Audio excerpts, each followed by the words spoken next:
Hey guys, so you know what? We're gonna go through a history of my guitar rig. And I think it'll be fun. I was just watching something with Joe Bonamassa, and it kind of inspired me. And we're gonna do two parts because some of my rig is in the shop right now. We're just gonna start at the back here, and this is a Tanglewood 12 string that I bought when I was in Raleigh for a record, and I don't use it that much. It's tuned in E flat. Kind of takes some of the tension off the neck, and I use capos.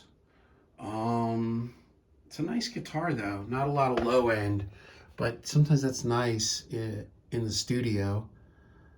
And it's I think it's from London. It's called Tanglewood. This is a '90s Taylor.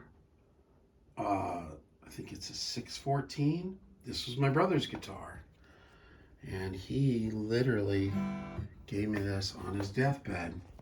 And this is what inspired the song On and On.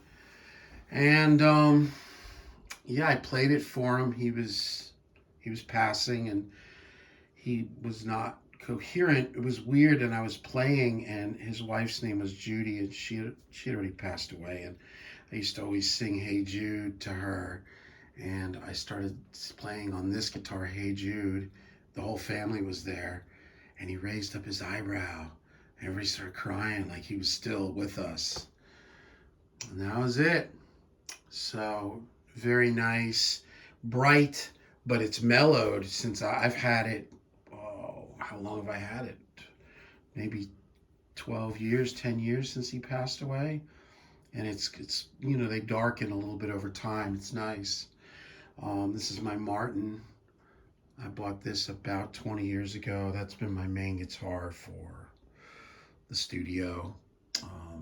If I have a song where the acoustic is like the foundation of the song, and I want it to have a lot of like tone and depth, I use the Martin. A lot of times, if I have like a track where I want the acoustic, it's in it, but it's a part of a bunch of other things. It's more either rhythmical or just kind of like strummy. Like I'll use the Taylor, because you can actually kind of cut the lows, and the Taylor will almost act like a shaker on the track. So there's that. There's my old Gretch Duo Jet. I've had this probably 15, 20 years. I bought this in Hollywood. I bought the Martin in Hollywood too. And yeah, this is just blacktop choke Filtertrons. I broke down the tailpiece, the Bigsby, and it's just blocked, so it's like a stop piece. Great guitar. I had a couple of the big, the big Gretches, and I don't know. I just like the way this sounded. I think it's kind of hollow or chambered underneath the top. Gold sparkle. Stays in perfect tune. This is for years was my main guitar for writing songs, because it was light, it was comfortable, it sounded great, and it was like impeccably tuned. I got this year. This is amazing. This is the Ibanez EHB, electric headless bass, 1505 MS multi-scale. I tried multi-scale with guitar. I can't get into it on guitar because the way I play, the fret's kind of moving. I don't know. But the bass, it was good. And we just used this on a new Scooter Page track. 5-string active, passive, just killer, 2 pickups. So this I got this year at Guitar Center here in Nashville. This is my old P bass, just a Mexican P with quarter pounders. Seymour Duncan's, just a great P bass. I've had this probably 15 years. Got it in LA. That's been on a million records that I've done. And then I got my 2 baritones that I got this year. Kind of inspired. It was inspired. I was inspired to do that new song, When 7 Was 6. But, it really started with the Gretch. What a great guitar. It's got some kind of Filtertrons in it too. 20, I want to say 27 inch or 29. It's very long. Oh, I can't think now, but it's long. And but it's got a lot of character. And then I wanted these floody guitars in the hook, like da da da. And so that's why I got the LTD, because it's got EMGs. It's just like guitar. Like the Gretch sounds like a Gretch. So I didn't when I layered heavy guitars over the main like articulate kind of pseudo clean part, is just too much of the same thing. So yeah, I got the LTD, the ESP, very nice, plays great. Huge neck dive though. It's a sitter. I mean, it's a session. I wouldn't go on the road, and yeah, you can't let go of it. But yeah, it plays amazing. I got that at East Side. I got this at, I think, Guitar Center. No, I don't know where I go. I think I got it at Guitar Center. And using Stringjoy strings for these, because each one of them had their own set, like custom, and I didn't want to mess with it. The Gretsch goes to 72. I went that long scale. It's nice and tight. It sounds killer. And so I think this was like 14 to 72 with Stringjoy, and that is the 13.5 to 64 Stringjoy. Same thing, real nice and tight.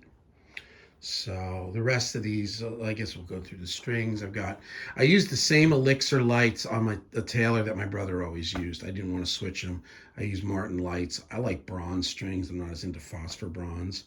All my electrics have Ernie Ball 10s. It's weird to say that. I had Boomer 10s for like 35 years. I always said Boomer 10s, but it's hard to find them now. So I just switched to Ernie Ball, which I think is a 10 to 42, just the standard 10s. So, right, and then everything here is in standard A440. The 12 string is an A flat, down a half step. These are in standard tuning. Obviously the low B on the 5 string. The baritones are strung B to B. No, I'm sorry. They're strung like standard tuning with a low B, and both of them in the first song had a drop A. So it's called drop A, right? So, and they have their Stringjoy. The basses are using Roto Sound swing bass 66s or whatever the standard round wound. And there's the first Les Paul I bought, Inspired. It's a black standard that I bought about 20 years ago in Guitar Center in Hollywood. And we did the big pickup shootout, and the pickup that I liked was the WB Fire, and we put it back in that night, and it's been in ever since. It's probably been 15 years. That was when we were in Hollywood, maybe more, maybe close to 20 years. The day I took it home, I sanded the back of the neck. And I woke up in the morning like, oh my God, what else if I don't like it? I want to sell it. And I had a client, oh my God, you can't really see it because the guy did an awesome job. But I had a client knock this off of the stand on its face and crack the headstock. And it was mind-numbing. And actually, the guy that did it, I ran into him the other day. He's doing good, though. I felt bad. He was freaked out. But the guitar's better since being fixed than it was before. It stays in better tune. I think it's stiffer here at the, whatever they call this, the volute or whatever they call that, like where it goes back, because of they put the piece, like the sticks in, and they glue it, and this becomes more firm. And I think I remember reading that Michael Schenker or somebody used to break the headstocks on all of his, because when he was like touring, they were just better once they were reset than they were from the beginning. So this has got 11s, Ernie Ball 11s in E flat, a lot of times drop C sharp. This is my Epiphone Les Paul. This is kind of my gigging guitar. It's got 2 humbuckers. The neck is a Duncan 59. The bridge is a 59 custom hybrid. And both of them tap.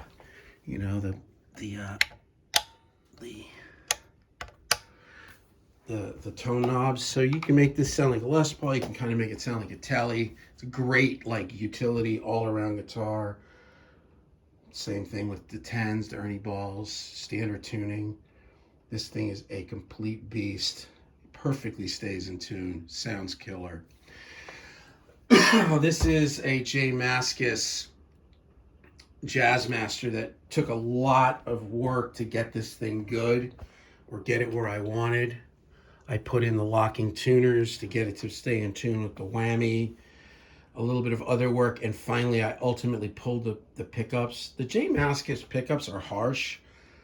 I got Lollers. It's beautiful. It's absolutely a killer guitar. And what I did was, so you see this stand, this Hercules stand, I bought another one. It's coming in this week because when I track guitars, I'm just going to set the stand up here so I can have my main guitars and I can go to town. And then out here, I've got my WCR Les Paul. This is probably the single most used guitar. I mean, literally, I'm on this thing every single day. It stays in perfect tune. It's incredible. I don't know. It's got some kind of mojo. It's got also the WCR American Steel pickups in it, which is it's like their Godwood in the bridge and their Crossroads in the neck. The Godwood is a slightly overwound PAF, and basically he was playing. Jim Wagner was somehow involved with Marshall Tucker Band and knew the family of the Allman Brothers, and they gave him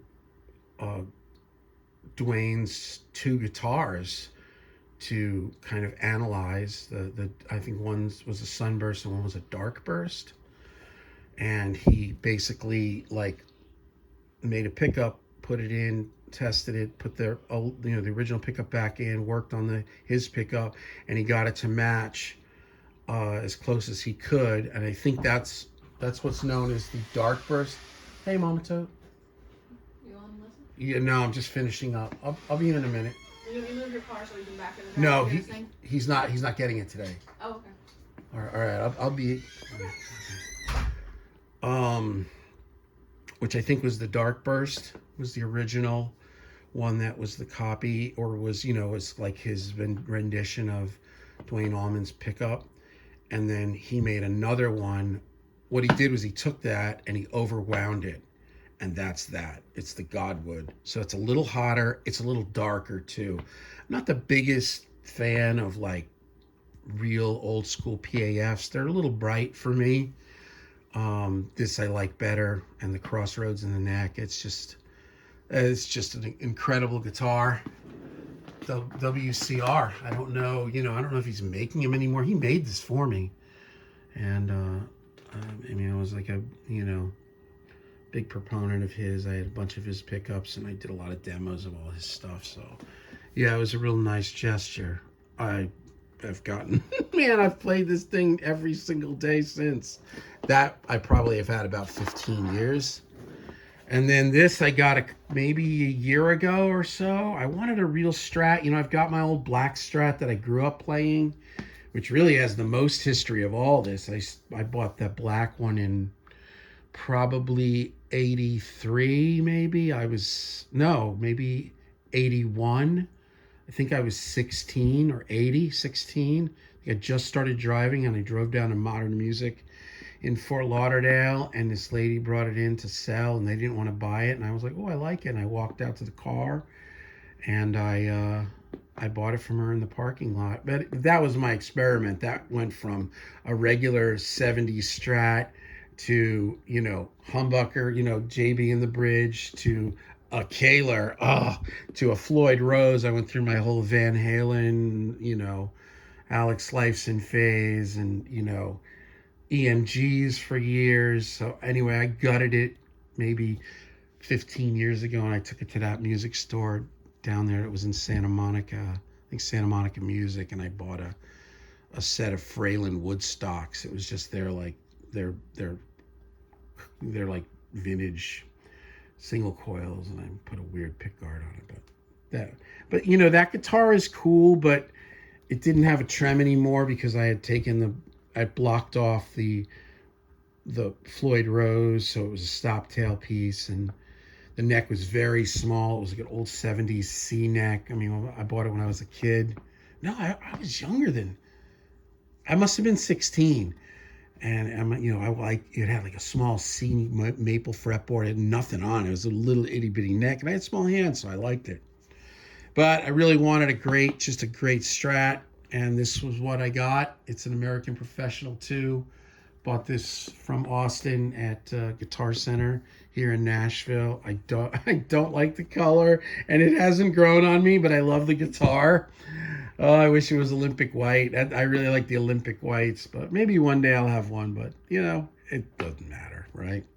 But there's a nice American Professional, man. And yeah, and then I've got a couple more guitars. I've got a couple of guitars in the shop. I'm revamping my Telecaster, which is I bought in like 2009. It was a road worn, and I put a new tailpiece on it with six bridge pieces for intonation, and I ended up putting Lawler pickups in it, and then I ended up going to the V-Mod pickups. But I'm getting it really tricked out, because the concept being is that on my normal work days, I'm going to have 3 stands out here: Les Paul, Strat, and then my Tele. And then everything else is everything else.